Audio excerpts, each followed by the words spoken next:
बिस्मिल्लाहिर्रहमानिर्रहीम नहमदुहु व नुसल्ली अला रसूलिहिल करीम अम्मा बाद।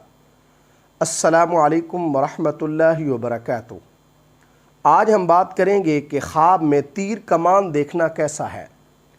अल्लामा इब्न सिरीन रहमतुल्लाह अलैह ने ख्वाब में तीर देखने की तकरीबन 7 मुख्तलिफ़ सूरतें बयान की हैं। हर सूरत की अलग अलग ताबीर बयान की है।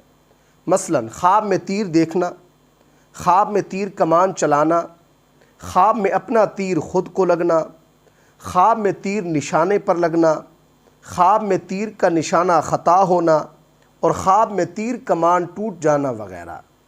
अगर आप भी इन सूरतों में से किसी सूरत की या इनके साथ मिलती जुलती किसी और सूरत की ताबीर जानना चाहते हैं तो इस वीडियो को आखिर तक ज़रूर देखें। अगर कुछ ख्वाब के अंदर तीर देखता है या ख्वाब में अपने हाथ के अंदर तीर देखता है तो ये ख्वाब दिली मुराद पूरी होने और कोई बड़ी खुशखबरी पाने से ताबीर है। नीज़ ख्वाब में तीर देखने वाला शख्स हकीकत में हक गो होता है।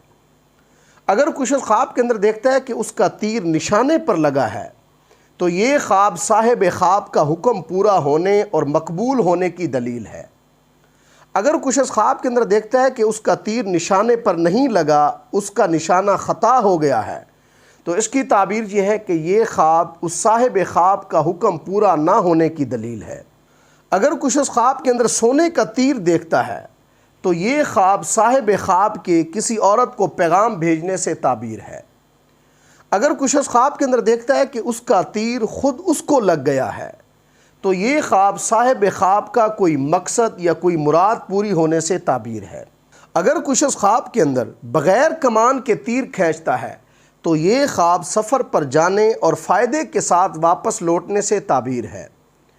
अगर कुछ ख्वाब के अंदर तीर कमान से चलाता है लेकिन कमान उसकी टूट जाती है तो इसकी ताबीर यह है कि यह ख्वाब देखने वाला शख्स जिस मकसद के लिए कोई सफ़र करेगा वो सफ़र और उसका मकसद अधूरा रह जाएगा।